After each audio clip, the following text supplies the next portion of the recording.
नमस्कार. स्वराज्य मराठीमध्ये आपले स्वागत. पाहूया सविस्तर बातमी.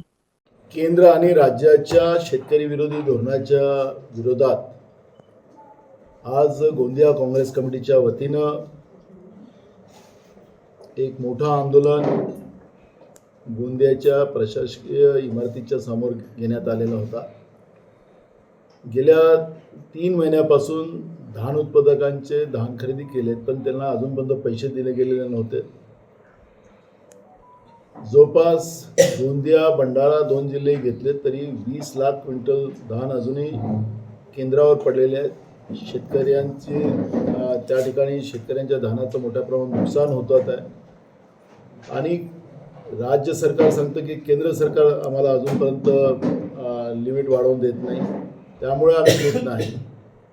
हे जेव्हा लोकांमध्ये येतात तर आम्ही डबल इंजिन आहोत, आता तिसरं इंजिन आम्हाला द्या, ट्रिपल इंजिन करू, अशा पद्धतीचं खोटं आश्वासन देऊन शेतकरी विरोधी धोरण हे लोक राबवतात. हे आता त्याच्यातून स्पष्ट झालेलं आहे.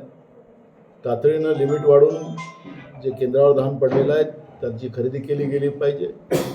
उन्हाळी धानाचे म्हणजे रब्बी धानाचे अजूनपर्यंत पैसे दिले गेले नाहीत, ते तातडीने दिले गेले पाहिजेत आणि ते व्याजासकट दिले पाहिजेत.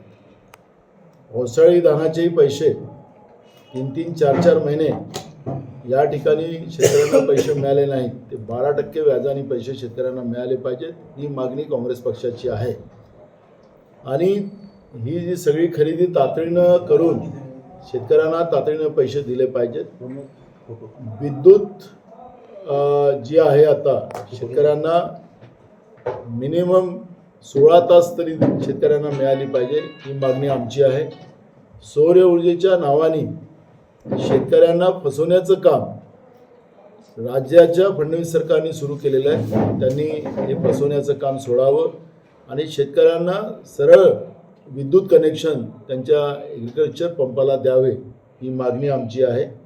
एकीकडे आम्ही मोफत देतो आहे विद्युत, त्याचा गवगवा करायचा आणि एकीकडे शेतकऱ्यांच्या शेतामध्ये असलेले ट्रान्सफॉर्मर त्याचं मेंटेनन्स करणं नाही आणि मेंटेनन्स नसेल ते बिघडतात, त्यावेळेस शेतकरी त्या ठिकाणी दुरुस्त करायला जातो. अनेक शेतकऱ्यांचा जीव महाराष्ट्रामध्ये गेलेला आहे. त्यामुळे शेतकऱ्यांना फुकट देण्यापेक्षा नाममात्र दरात शेतकऱ्यांना विद्युत द्या, आम्हाला त्याचा विरोध नाही. पण ज्या पद्धतीनं या मोफतच्या नावाने सौर ऊर्जाचं कनेक्शन देण्याचं आणि त्यालाही वर्ष कनेक्शन शेतकऱ्यांना मिळत नाही, त्यामुळे शेतकरी त्या ठिकाणी फसला जातो. शेतकऱ्याचं मोठ्या प्रमाणात नुकसान होते आणि शेतकऱ्यांच्या मोठ्या प्रमाणात आत्महत्या वाढतात आहेत.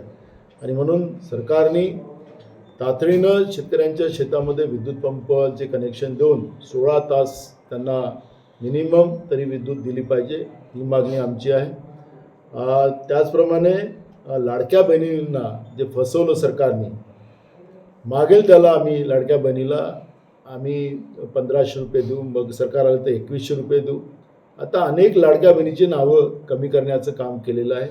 मग काही लाडक्या बहिणींना पैसे अजूनही मिळत नाहीत, तो आहेत त्याला लाडक्या बहिणीचं आहे, त्यांना दर महिन्याला पैसे मिळाले पाहिजेत, अशा पद्धतीची आमची भूमिका आहे. आणि या लाडक्या बहिणीच्यामुळे आमचे जे निराधारच्या ज्या महिला आहेत, म्हातारे लोक आहेत, त्यांना सरकारने 5-5, 6-6 महिने पैसे थांबवलेले आहेत. त्या लोकांना तातडीनं पैसे दिले पाहिजेत. त्यांना कोणाचाही आधार नसतो आणि सरकारने त्यांचा आधार पैसे न देऊन काढण्याचा जे पाप करते आहे, त्यामुळे फडणवीस सरकारने याची तातडीने नोंद घेतली पाहिजे. दर महिन्याला हे पैसे निराधार लोकांना मिळाले पाहिजेत. स्वराज्य मराठी, बातमी नाही जबाबदारी. चॅनलला लाईक करा, शेअर करा आणि सबस्क्राईब करा.